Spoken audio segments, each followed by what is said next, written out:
presence. And I'll never forget during session 1 when you, the question I think Clement raised was, what do you want to get out of this workshop? And I think your answer was you wanted to become a world-class, what was it, a world-class or monster leader is what it was. You don't remember saying that? Do you remember what that was? Well, it goes back to the video. I'd like to see the video.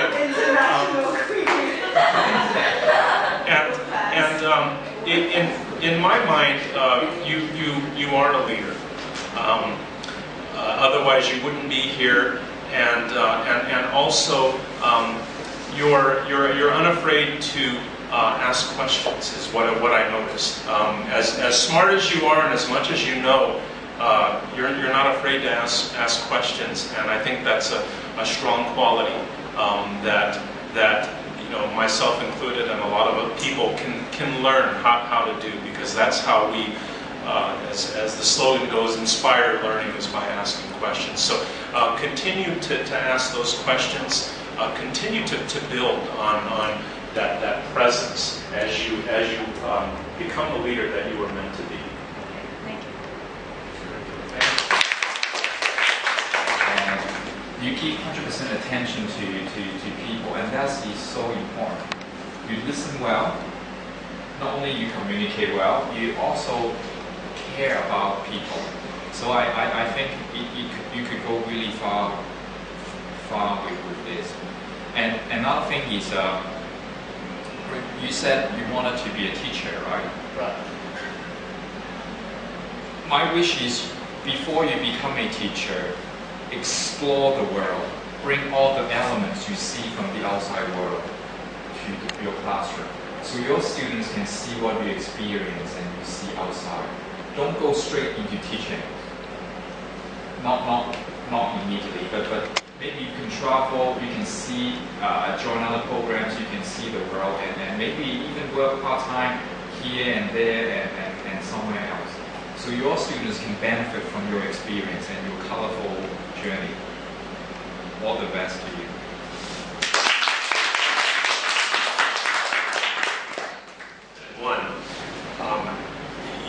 You volunteered to be an MC with 6 other very assertive young ladies. And I think that takes a lot of courage. I was talking to Carrie about how the awards ceremony went, because I didn't have a chance to attend, and she told me that you, along with another colleague, actually sang, I think, sang during your MC role. And the moment I heard that, I thought, wow, that takes a lot of guts, a lot of courage to do something like that, and to pull it off well, which they said you did. So I just wanted to commend you on that. Queenie, you had the opportunity of being the first group, which was one of the toughest tasks. You are the first to step on stage, and I'd like you to tell us how that went. Actually, on the rehearsal, like the day before, I was very nervous, and as when he said something will go wrong.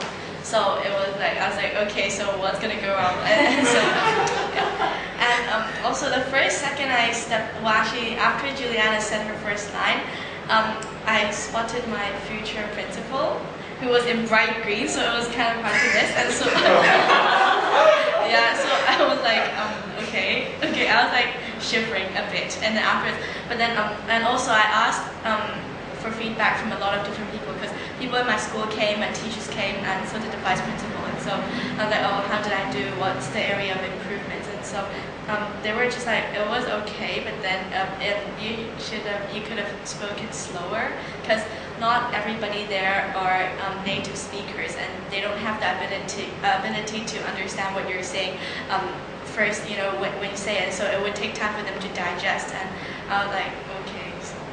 I think in terms of speed, I mean, there are sort of like technical things which could be fixed, but what I really liked about it was I was on the first row, and I saw that you enjoyed yourself, and that was the most important thing, because as John said, you bring great smile to the occasion, and that was what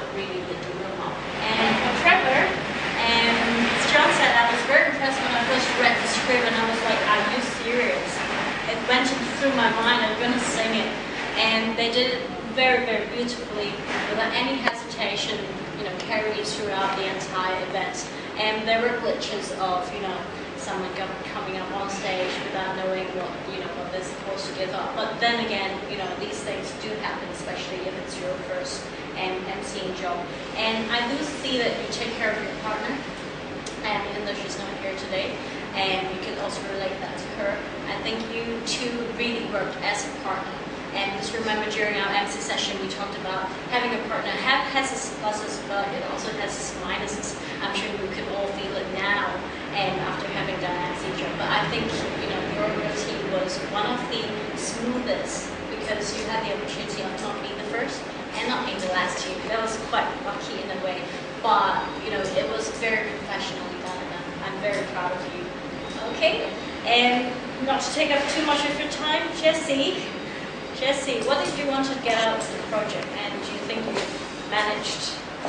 I guess it's like I was not that kind of very, very proactive person, before the program. But then now I am really very proactive after being a project manager, because it is like really a quality that has to be possessed by a project manager.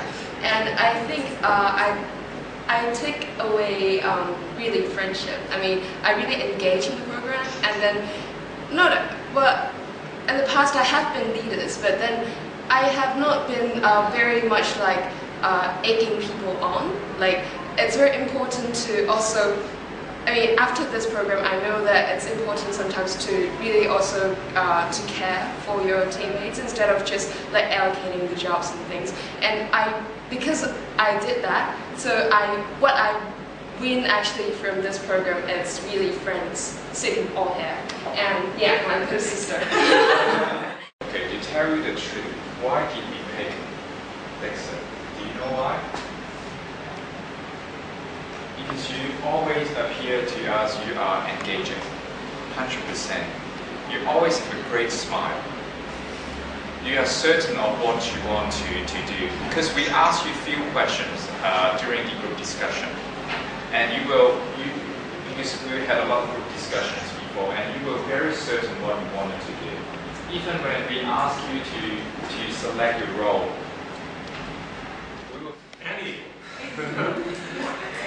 Annie, what stands out about me the first time that I met you was Clement had asked every one of your classmates what role that you wanted to take, and I still remember you were the first one to speak up and say you wanted to be an MC, and I was very impressed by that, because I think it takes a lot of courage to be the first to speak up and do something.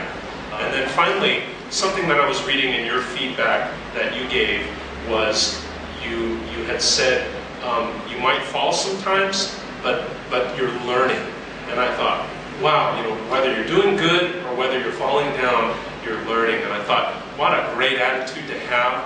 And so I would encourage you to continue on with that attitude, because what it's going to allow you to do is it's going to allow you to take risk, because that's a common problem that I see a challenge I see in the corporate world, is that people aren't willing to take risk. But you're obviously willing to do that, and that's going to take you far, and that's going to allow you to accomplish great things. So congratulations, and keep going.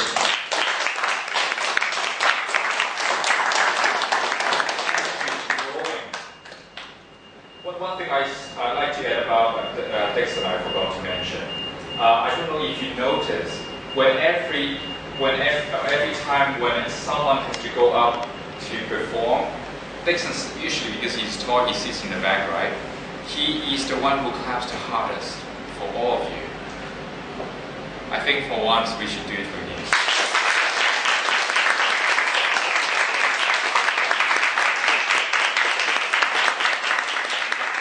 I love everything about what I do.